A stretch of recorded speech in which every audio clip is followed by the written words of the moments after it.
The gold band on my finger felt heavier than it looked, a heated weight against my skin. Beside me, Professor Alana Thorne drove with the same precise, terrifying focus she applied to her lectures on structural engineering, her profile sharp against the blurring trees. Pretending to be the wife of the most intimidating woman in the department was supposed to be a logistical favor. Instead, looking at her hands on the wheel, I realized it was becoming a dangerous revelation. 3 days earlier, the atmosphere had been entirely different. Alana's office was a fortress of solitude, famously avoided by undergraduates and feared by the rest of the faculty. It always smelled of bitter, dark roast espresso and the dust of academic journals that hadn't been opened in decades. The space was sterile, organized with a military precision that bordered on obsessive, where every book was aligned and every surface was free of personal clutter. When she had summoned me there, I expected a critique of my thesis, or perhaps a reprimand for some obscure citation error. I didn't expect a business proposal that would dismantle my entire week. She didn't ask for help. She negotiated a contract. She stood by the window, her back to me, outlining the situation with the detached tone of someone reading a weather report. There was a couples retreat in the mountains, a mandatory networking event for the senior faculty and their spouses, organized by a dean who believed forced socialization improved department morale. Alana's problem was simple. She had booked the trip months ago, before her actual wife had left, and appearing alone now would invite the kind of pity she found more intolerable than failure. She needed a placeholder. She needed a prop. "I need someone who understands the value of silence," she had said, finally turning to face me. Her gaze was cool, analytical, sweeping over me as if I were a particularly complex equation she was trying to balance. "You are observant. You don't fill quiet spaces with nervous chatter. That is a rare quality." My internal reaction was a chaotic mix of shock and a sudden, sharp thrill that I had no business feeling. Being chosen by Alana Thorne, even for a deception, felt like being handed a dangerous weapon. I was just a grad student, someone who usually blended into the back of the lecture hall. Yet she had assessed me and decided I was the only one capable of playing her equal. The danger of the idea bloomed immediately in my chest. I knew I should say no. I knew the power dynamic was a minefield, but the pull was undeniable. I wanted to see who she was when the office door closed. She moved to her desk, the heavy oak acting as a barrier between us, and laid out the boundaries with architectural precision. The terms were strict. We would share a cabin, but the intimacy was to be entirely performative. No pet names that sounded forced, minimal physical contact, restricted only to what was necessary to sell the illusion to onlookers. Strictly professional conduct behind closed doors. She spoke these rules as if they were safety protocols, designed to keep a volatile structure from collapsing. I nodded, my throat dry, agreeing to the terms while my mind raced with the implications of minimal contact. Then came the moment that shifted the gravity in the room. She opened the top drawer of her desk and pulled out a small velvet box. She didn't hand it to me. She opened it, revealing the simple gold band that now burned on my finger. "It needs to look real," she said, her voice dropping an octave, losing just a fraction of its professional edge. "Give me your hand." I extended my hand across the desk. The air thickened, charged with a sudden, unexpected intimacy. When her fingers brushed my palm to slide the ring onto my finger, the contact was electric. Her skin was cool, dry, and terrifyingly soft. She didn't pull away immediately. For a second, she held my hand, adjusting the ring, her thumb grazing the sensitive skin of my knuckle. It was a clinical action, a costume fitting, but the sensation of her touch mapped a line of tension straight to my chest. She looked up, her eyes locking onto mine, and for the first time, I saw something behind the stoicism. A flicker of hesitation, or perhaps a shared recognition of the line we were about to cross. "It fits," she said, releasing me abruptly. The loss of her touch left my skin tingling. "We leave Friday at noon. Don't be late." As I walked out of her office, the weight of the ring felt like a promise I wasn't sure I could keep. The transition from student to partner had begun in that sterile room. But as I stepped into the hallway, I knew the real shift would happen on the open road, where the safety of the university could no longer protect us from the truth. The car was a sleek, dark sedan that smelled of leather and her perfume, sandalwood and something sharper, like rain on hot pavement. As the city skyline dissolved into the rearview mirror, I kept twisting the gold band on my finger, the metal warm against my skin. Beside me, Alana, I had to stop calling her Professor Thorne, was undergoing a transformation.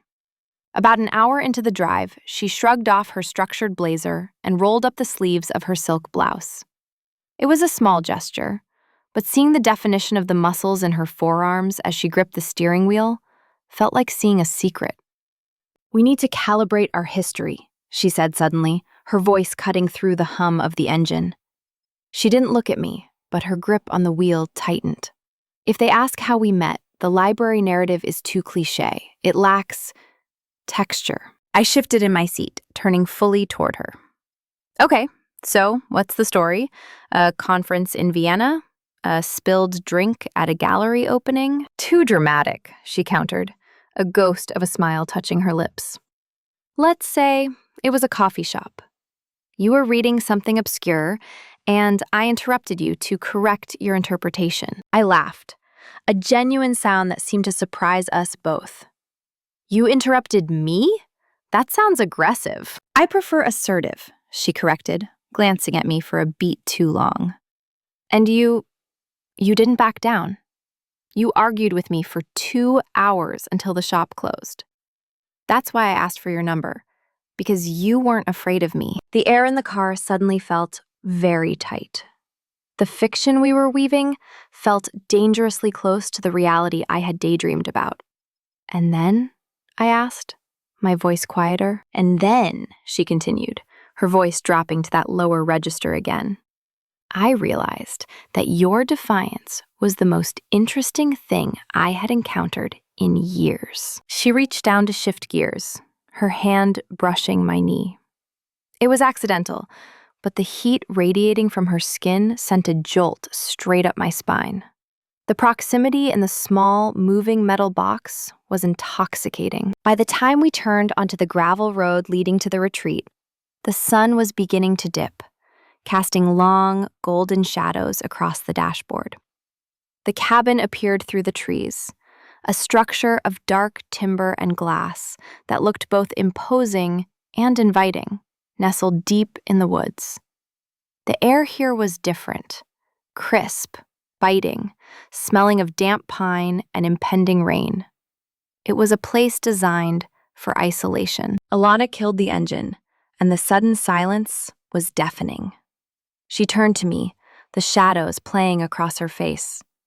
The professor was gone, replaced by this woman with rolled-up sleeves and a gaze that seemed to strip away my defenses. "Ready?" she asked. "Ready," I lied. We stepped out of the car, the gravel crunching under our boots. As I closed the door, the sound echoed through the trees, like a gavel strike. We were here. The trail behind the cabin wasn't so much a path as it was a negotiation with the landscape. The ground was uneven, a tapestry of damp pine needles and jutting granite that demanded constant, careful attention. The air here was different than in the car, sharper, thinner, smelling of wet earth and the resinous tang of cedar. It filled my lungs with a cold clarity that felt dangerously sobering after the dreamlike haze of the drive. Alana walked ahead of me, her stride long and confident, navigating the treacherous terrain with an ease that suggested she knew the physics of the ground beneath her feet as intimately as she knew the structural load of a bridge. I watched the line of her back, the way her shoulder blades moved beneath the silk of her blouse. She had left the blazer in the car, and out here, stripped of the tweed and the lecture hall podium, she looked elemental. She stopped at a bend in the trail where an ancient root system had strangled a massive boulder, the wood twisting around the stone in a slow, centuries-long embrace. "Look at the tension," she said, her voice low, blending with the wind in the high branches. She didn't point. She simply looked, expecting me to follow her gaze.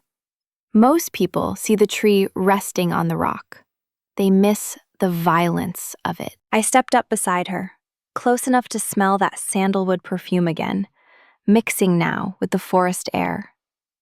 "Violence?" "Pressure," she corrected, tracing the gnarled bark with a fingertip. Her nail was short, unpolished, practical. The root has to exert constant, unyielding force to anchor itself. If it relaxes, even for a moment, the whole structure fails. It's a study in endurance. She turned her head, catching my eye with a look that felt heavy. Sometimes, the only thing holding a system together is the refusal to let go. The metaphor hung in the air between us, thick and undeniable. She wasn't talking about botany. She was talking about control. She was talking about the friction that had defined our professional dynamic, the rigorous standards, the distance, the silence. And perhaps she was talking about us, right now, two women pretending to be a unit, held together by nothing but the pressure of a lie and the terrifying refusal to break character. We kept moving, the path growing steeper. My city boots, chosen for aesthetics rather than traction, slid on a patch of slick moss. Gravity shifted. I gasped, flailing, bracing for the impact of the hard earth. It never came. Alana's hand shot out, catching my forearm with a speed that belied her usual deliberate movements. Her grip was firm, absolute. It wasn't the tentative, hovering touch of a colleague afraid of crossing a boundary. It was the grounded, immediate reaction of a partner. She hauled me upright, her fingers digging into the soft wool of my sweater, the pressure searing through the fabric to the skin beneath. "I've got you," she said. The words were simple, but the delivery was guttural. She didn't let go. We stood there on the incline, her hand wrapped around my arm, the silence of the woods amplifying the sound of our breathing. I looked up at her, really looked at her, and realized I had misread her for 3 years. I had mistaken control for a lack of feeling. Alana wasn't cold, she was compressed. Like the geological strata she was currently ignoring, she was layers of intensity packed down under immense pressure. The way she looked at me now, pupils blown wide, a flush rising on her neck, was the same way she looked at a perfect equation. She was seeing the solution. "You're steady," I breathed, the realization slipping out before I could check it. "One of us has to be," she murmured, her gaze dropping to my mouth for a fraction of a second before snapping back to my eyes. The heat in that look could have started a forest fire. Then, the moment broke. The professor reasserted herself, but the edges were softer now. She released my arm, though her hand lingered for a heartbeat too long, sliding down to my wrist before falling away. "Next time," she said, a smirk pulling at the corner of her mouth. "Wear footwear that isn't a liability. You look ridiculous trying to hike in those." I laughed, the sound breathless and genuine. I was going for effortlessly chic academic wife. "You're achieving hazardous insurance claim," she teased. The sound of her laugh, low, throaty, and rare, settled in my chest. We turned back toward the cabin as the sun began to bleed behind the tree line, dropping the temperature and raising the stakes. The walk back was silent. but the distance between us had collapsed. The main lodge was a cavern of exposed timber and forced conviviality, humming with the sound of 50 academics trying to outdrink their own pretension. The air was thick with the scent of roasted rosemary, expensive red wine, and the distinct, stale perfume of institutional gossip. As we crossed the threshold, Alana paused. She didn't look at me, but her hand found the small of my back. It was a calculated move, a piece of necessary choreography for our audience. But the contact was startlingly intimate. Her palm was warm, the pressure firm and grounding against the silk of my dress. It wasn't just a prop, it was a claim. We moved through the room as a singular unit. I was acutely aware of the way our bodies naturally gravitated toward each other, a magnetic alignment that felt less like acting and more like instinct. Alana introduced me not as her student, but as her partner, the word rolling off her tongue with a terrifyingly casual grace. Every time she said it, a small, illicit thrill curled in my stomach. To sell the illusion, we had to dismantle the boundaries of personal space. She leaned in close to hear me over the din, her breath brushing my ear. I laughed at her dry commentary, resting a hand on her forearm. At one point, she handed me her wine glass to taste a vintage she found suspect, and placing my lips where hers had just been felt like a public secret. We eventually settled at a table with Dr. Sterling, a man whose ego took up more space than the centerpiece. He was holding court on departmental budget cuts, his gaze flickering dismissively toward Alana. "It must be quite a shift," Sterling said, swirling his Pinot Noir and fixing me with a pitying look. "Living with such architectural rigor. Alana isn't exactly known for her warmth. I assume the home is kept at a clinically precise temperature?" The table chuckled nervously. I felt Alana stiffen beside me. It was a microscopic movement, a tightening of the jaw, the resignation of a woman used to being painted as the ice queen. But the woman who had caught me on the trail wasn't ice. She was fire held in check, and I wasn't going to let him speak about her like she wasn't there. I set my glass down, the click sharp against the table. "Actually," I said, my voice sweet but laced with steel, "Alana saves her warmth for the people who deserve it. The rigor is just a filter for the noise. At home, she's the most passionate, attentive person I've ever known. You just have to be worth the effort." The silence that followed was absolute. Sterling blinked, his mouth opening and closing like a fish. Beside me, Alana went perfectly still. Then, under the heavy linen tablecloth, her hand moved. It found my thigh, her fingers gripping the muscle with a sudden, possessive intensity. It wasn't a warning. It was a shockwave. The heat of her hand burned through the fabric, the squeeze firm and lingering, sending a jolt of pure adrenaline straight to my core. She didn't look at me, but the pressure of her hand said everything she couldn't say aloud. "I see you. Thank you." The conversation sputtered back to life, but the dynamic had shifted. When asked how we met, Alana told the coffee shop story we had invented in the car. But as she spoke, describing the way I had argued with her, the way I had refused to back down, her eyes softened. She wasn't reciting a script anymore. She was looking at me with a reverence that felt dangerously real. "I knew then," she said, her thumb tracing a slow, hidden circle on my thigh, "that I was in trouble." I swallowed hard, the line between the lie and the truth dissolving completely. The memories she was describing felt like things I wished had actually happened. The weight of her hand, the heat of her gaze, the public defense, it was all becoming too much, too real, too fast. The air in the room felt suddenly thin, the noise of the party overwhelming. I needed to be alone with her. I needed to escape the performance before I forgot it was one. "I think," I whispered, leaning into her, "we should get some air." Alana nodded immediately, the relief evident in her eyes. We extricated ourselves from the table, leaving the social pressure behind. But as we walked out into the cool night, the electricity between us didn't dissipate.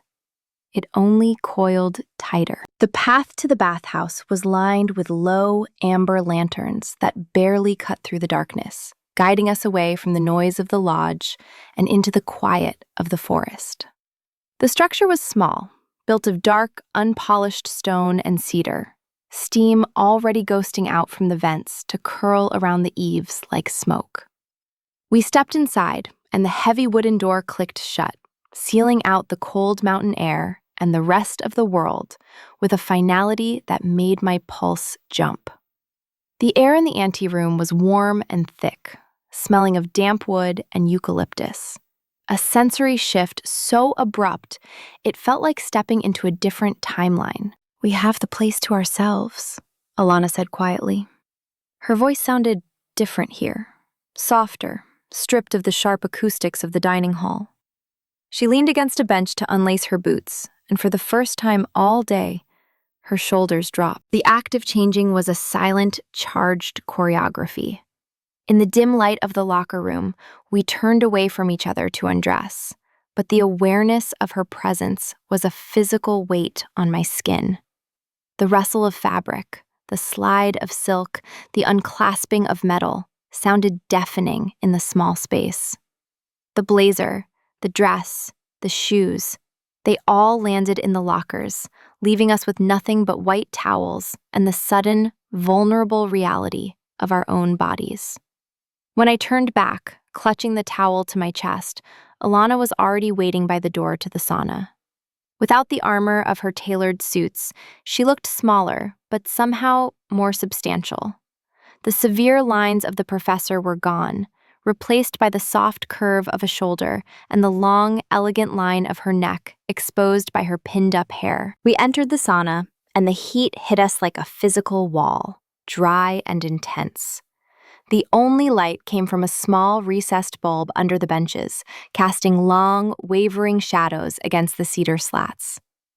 Alana moved to the upper bench, the wood creaking softly under her weight, and I settled on the opposite side, keeping a safe distance that felt increasingly ridiculous given the intimacy of the steam. The silence here wasn't the awkward quiet of the car.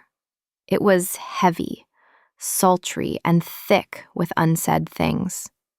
The steam acted as a veil, blurring the edges of the room and allowing me to look at her more boldly than I ever would have dared in the harsh fluorescent light of the university. I traced the line of her collarbone, glistening now with a sheen of perspiration, and let my gaze travel down to her legs. There, running across her left knee, was a faded, jagged scar. A white line of history on her otherwise perfect skin. It was a flaw, a memory of pain on a woman who seemed impervious to it, and seeing it felt like learning a secret she hadn't volunteered. "Hiking accident," she murmured, catching my gaze. She didn't cover the scar. She let me look.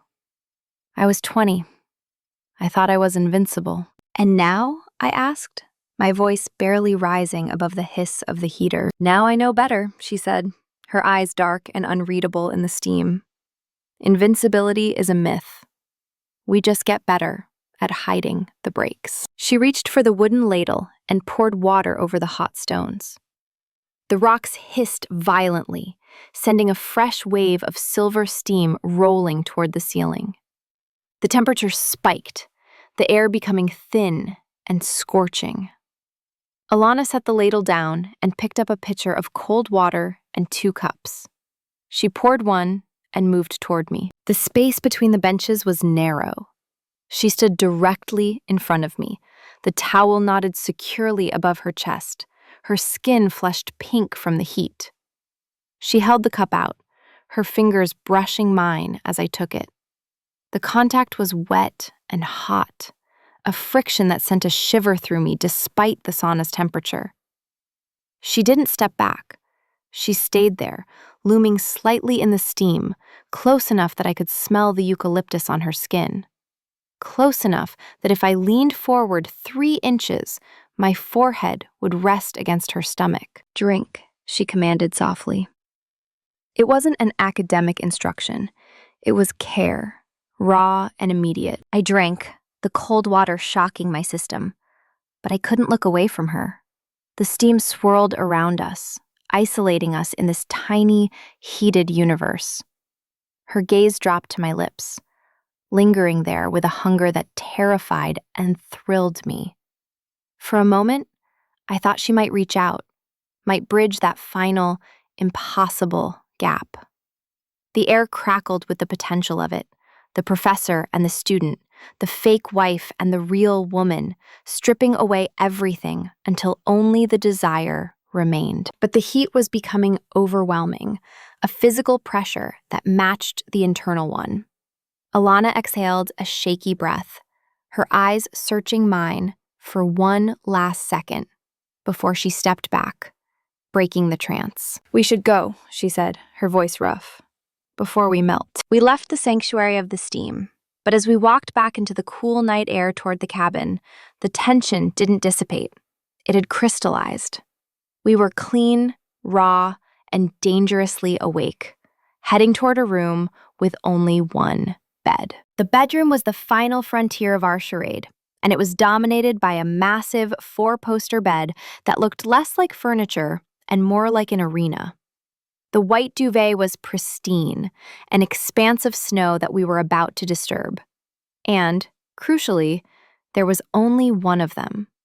The booking error was a cliché I had read in a dozen bad novels, yet staring at the singular, king-sized reality of it, I felt the blood rush to my face. Alana stood beside me, her arms crossed, assessing the logistical failure with the same cool detachment she used for grading papers. "The reservation was for a suite," she said, her voice flat, though I detected a thread of tension tightening her jaw. Apparently, their definition of a suite involves enforced intimacy. "I can take the floor," I offered, though the words tasted like ash. I didn't want the floor. I wanted the terrifying proximity of that mattress. "Don't be a martyr," she sighed, moving toward her suitcase. "We are adults. We can share a mattress without dismantling the geopolitical boundaries of our arrangement. Just stay on your side." We prepared for sleep in opposite corners of the room, turning our backs to each other with a modesty that felt ridiculous after the raw exposure of the sauna. I pulled on a worn cotton t-shirt, while the soft rustle of silk behind me told me Alana was dressing in something far more elegant. When we finally climbed into the bed, the mattress dipped under our combined weight, pulling us imperceptibly toward the center. We lay stiffly on our backs, separated by a demilitarized zone of cool, high thread count cotton. "Lights," she murmured. The lamp clicked off, plunging the room into a darkness so absolute it felt heavy. Robbed of sight, my world narrowed down to the sensory data of the woman lying 6 inches away. I could hear the rhythm of her breathing, a slow, controlled cadence.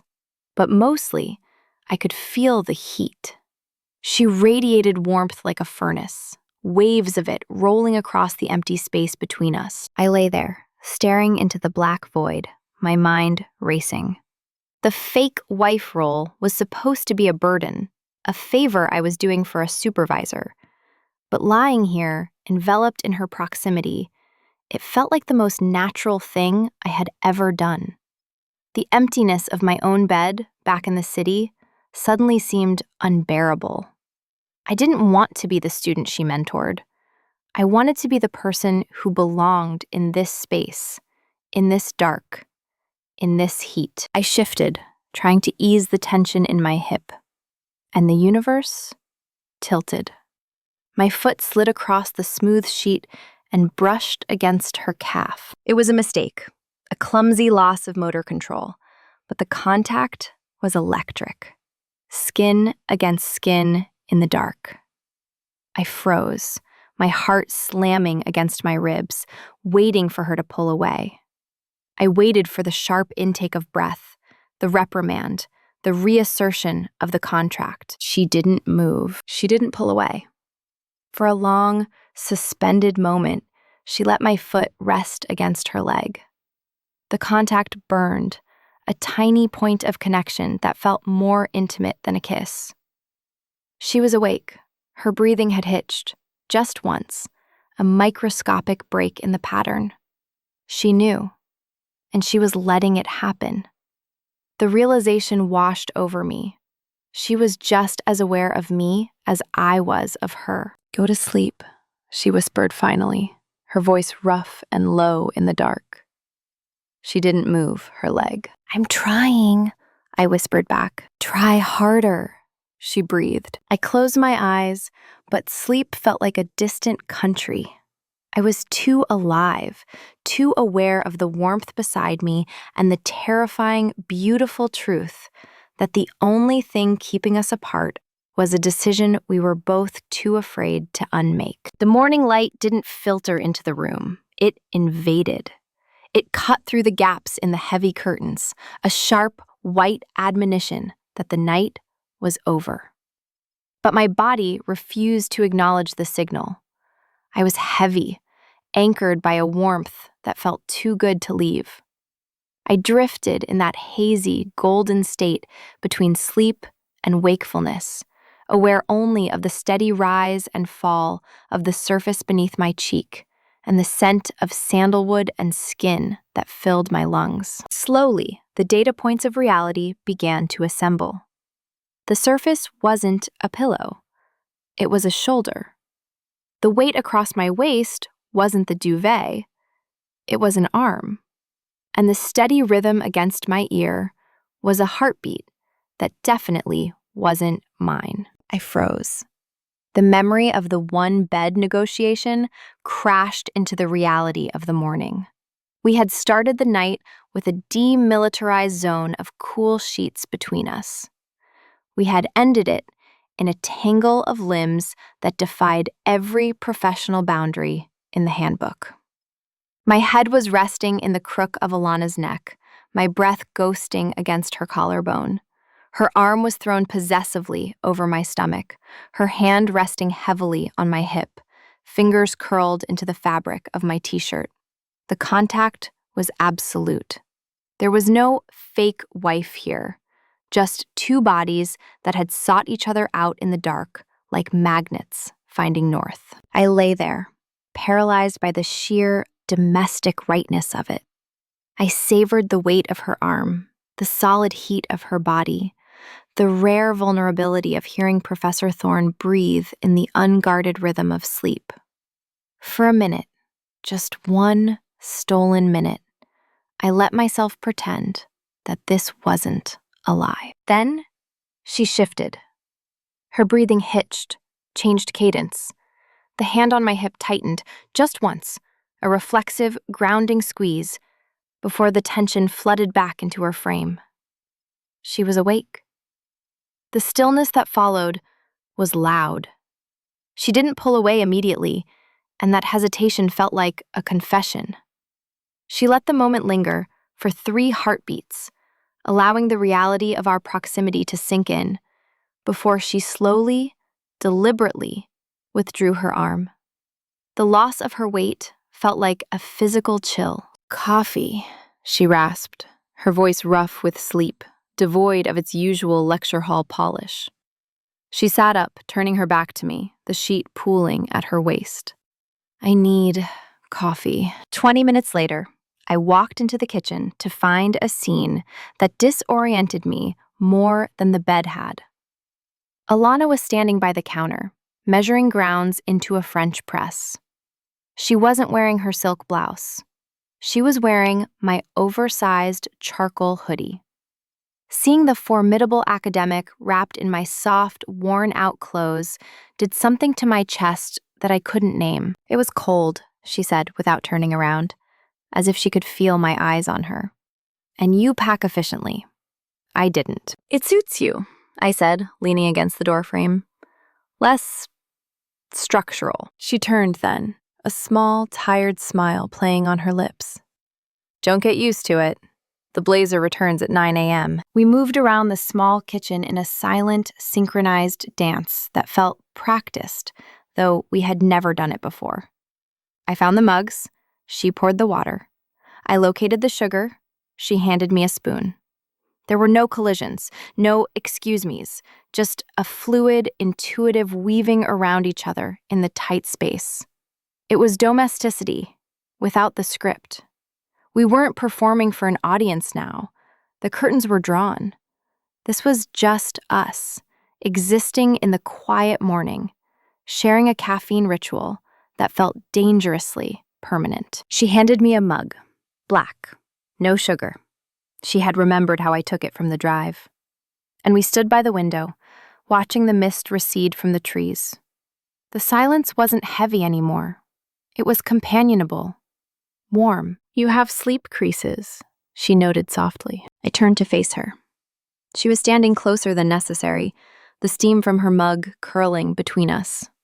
"Hazard of the trade," I joked, self-consciously reaching up to my face. "I assume I look professional?" "You look..." She trailed off. She reached out, her hand moving slowly, telegraphing the intent so I wouldn't flinch. Her fingers brushed my temple, tucking a loose strand of hair behind my ear. Her skin was warm from the mug, her touch feather-light but electric. Her hand didn't retreat. It lingered there, her thumb grazing the line of my cheekbone, her eyes searching mine with an intensity that made my knees weak. She wasn't looking at her student. She was looking at the woman who had slept in her arms. The air in the kitchen thinned. The pull was undeniable, a physical force dragging us toward the center. Her gaze dropped to my mouth, her pupils blowing wide, and I saw the question forming, the permission she was silently asking for. I leaned in, just an inch, my breath catching. Thwack! A cardinal slammed into the kitchen window, a burst of red feathers and violence against the glass. The sound was sharp, shocking. We jumped apart as if a gunshot had gone off. The trance shattered. Alana turned to the window, her posture snapping back into rigid perfection. "Territorial dispute," she said, her voice tight, clearing her throat. Cardinals attack their own reflections. They mistake the image for a rival. I stared at the back of her head, my heart hammering a frantic rhythm against my ribs. "Right," I managed, my voice shaky. "Mistaking the image for reality. Dangerous habit." She didn't answer. She just gripped her mug tighter, the knuckles white, while the silence in the kitchen curdled from intimate back to awkward. The moment was gone, but the ghost of her touch still burned on my cheek. The storm outside had escalated from a suggestion to a threat, hammering against the cedar siding with a violence that made the cabin feel like a ship at sea. Inside, the power had flickered and died an hour ago, surrendering the room to the primal, flickering orange glow of the fireplace. It was our final night. The contract was set to expire in 12 hours. The reality of that deadline hung in the room, heavier and more suffocating than the wood smoke drifting from the hearth. We had retreated to the rug in front of the fire, the expensive leather sofa feeling too formal, too far apart. Between us sat a bottle of Cabernet that was dangerously close to empty, a dark mirror reflecting the flames. Alana sat with her legs tucked under her, the firelight catching the sharp planes of her face, softening the edges until she looked less like a statue and more like a painting I desperately wanted to touch. We had exhausted the safe topics: the dean's speech, the structural integrity of the roof, the wine's tannins. Now, the silence was back. But it wasn't the comfortable quiet of the morning kitchen. It was charged, volatile.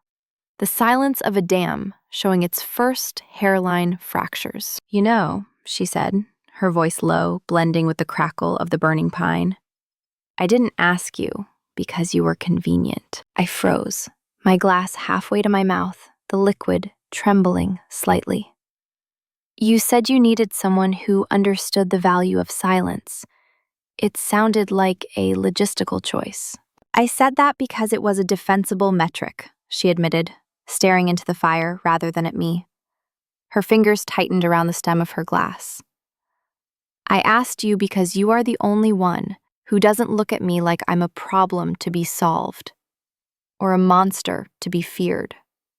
You look at me like I'm human. Her admission hit me in the chest with the force of a physical blow. The great Alana Thorne, the woman who terrified tenured professors with a single raised eyebrow, was admitting to feeling the weight of the armor she wore. "I don't fear you," I said softly, setting my glass down on the stone hearth. "I never have. I just respect the distance you keep. It always felt necessary for survival." "It is." She turned to me then, her eyes dark and unguarded in the firelight. "But it is also exhausting. Being the fortress everyone expects, it is incredibly lonely work. But this weekend?" She paused, her throat working as she swallowed, the vulnerability in her expression terrifyingly raw. "This weekend, wearing this ring, playing this part with you, it is the first time in 10 years I haven't felt like I was manning the walls entirely alone." The wall came down. The stoicism didn't just crack, it shattered. The confession sliced through the last of my resolve. I shifted on the rug, moving closer without conscious thought. "It hasn't felt like playing a part," I whispered. The truth tumbled out, reckless and irreversible. "That is the problem, Alana. The hardest part of this weekend hasn't been lying to Dr. Sterling or pretending for your colleagues. It has been lying to myself. It has been telling myself that when we leave tomorrow, I can go back to just being a student in the third row, that I can forget what it felt like to wake up in your arms." The air in the room stopped moving. The storm outside ceased to exist. There was only the fire, the wine, and the woman sitting 3 feet away, who was looking at me with an expression that dismantled me. It wasn't the look of a mentor. It wasn't the look of a fake wife. It was the look of a woman starving for something she had denied herself for too long. "You think you can go back?" she asked, her voice barely audible, rough with emotion. "I have to," I said, though the words tasted like ash. "The contract ends at noon." "The contract," she repeated, testing the word as if it were a foreign language. She set her glass down next to mine. She shifted on the rug, turning her body fully toward me. The distance between us shrank, not by miles, but by inches that felt like canyons being bridged. The contract was for the public. It was for them. But we aren't in public anymore. There is no audience here. There is no dean. There is just us. She looked at me then. Really looked at me. Her gaze traveled from my eyes to my mouth, lingering there with a palpable, physical weight. It was a gaze that stripped away the titles, the age difference, the professional barriers. It left only the raw, biological reality of 2 people who had been circling each other for 3 days, for 3 years, and had finally run out of room to run. "I don't want to go back," she confessed, her voice dropping to a whisper that roared in the quiet room. "I don't want to be the professor in the tower anymore. Not with you." "Then don't be," I breathed. The distance on the rug vanished. The inevitability of it crashed over me. We weren't pretending anymore. The movement was subtle at first, a shift in gravity. Alana's hand moved across the rug covering mine. It wasn't the performative grip of the dinner party or the protective haul of the hiking trail. This was a question. Her fingers laced through mine, the cool metal of the fake wedding ring pressing against my knuckle, a sharp contrast to the feverish heat of her palm. She squeezed, once, hard, and the last professional boundary between us evaporated into the wood smoke. "Alana," I breathed, my voice failing me. She didn't speak. She leaned forward, closing the final inches between us. Her free hand rose, cupping my jaw, her thumb tracing the line of my lower lip with a reverence that made my breath hitch. Her eyes were dark, dilated, searching mine for panic, for hesitation, finding none. When her mouth finally found mine, it wasn't the collision I had expected. It was slow, tentative, a hypothesis being tested. Her lips were soft, tasting of wine and hesitation, asking for permission. I didn't just give it, I demanded it. I leaned into her, my hand finding the nape of her neck, tangling in the hair that had come loose from her clip. The contact shattered her restraint. The kiss deepened, instantly, shifting from a question to a desperate, claiming answer. It was a release of 3 years of lecture hall tension, of stolen glances over textbooks, of the suffocating proximity of the last 3 days. She made a low sound in her throat, a sound that wasn't a word but meant, finally, and pulled me closer until there was no air left between us. We broke apart only when oxygen became a necessity, but we didn't pull away. We stayed there, on the rug, foreheads resting against each other, breathing the same air. Her hand was still on my face, her thumb stroking my cheekbone. The fire popped, a loud crack in the silence, but neither of us flinched. The fake wife was gone. The student was gone. There was only this. "That wasn't in the contract," she whispered, her voice wrecked, a beautiful ruin of her usual composure. "Sue me," I murmured against her lips. She laughed, breathless and genuine, and kissed me again, quick, hard, sealing the deal. The morning light brought a different kind of clarity. There was no awkward scramble to separate, no regret hung over in the air.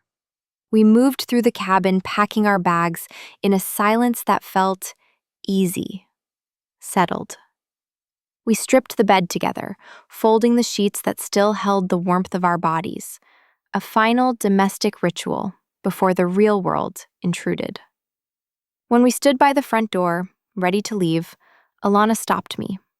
She took my left hand, her fingers cool and steady. "This belongs to the department," she said quietly, sliding the gold band off my finger. The loss of the weight felt strange, leaving a ghost sensation on my skin. She placed the ring back in the velvet box and snapped it shut. Then she took my hand again, lacing her bare fingers through mine. But this stays. The drive back to the city wasn't a retreat. It was an arrival. The silence of the ascent was replaced by quiet plans. We didn't talk about the faculty or the dean. We talked about a small Italian place 3 towns over, where no one from the university went. We talked about books we wanted to read to each other. We talked about the reality we were driving back into, not as a threat, but as something we would navigate together. When the dark sedan finally pulled up to the curb of my apartment building, the engine cut, but neither of us moved to open the door. The familiar brick of my building looked different now, less like home and more like a waiting room I had to endure until I could see her again. "So," I said, unbuckling my seatbelt, turning to face her. "Back to the 3rd row on Monday?" Alana looked at me, her hands resting on the steering wheel, that same relaxed posture from the drive up. She smiled, and it reached her eyes, warm and unguarded. "Sit wherever you want," she said softly. "I'll know you're there." She leaned across the center console, ignoring the passers-by on the sidewalk, and kissed me. A deliberate, public act that claimed me more than the ring ever had. "I'll pick you up at 7, she promised. If you want to hear how that Monday morning lecture unfolds, hit subscribe to follow their story.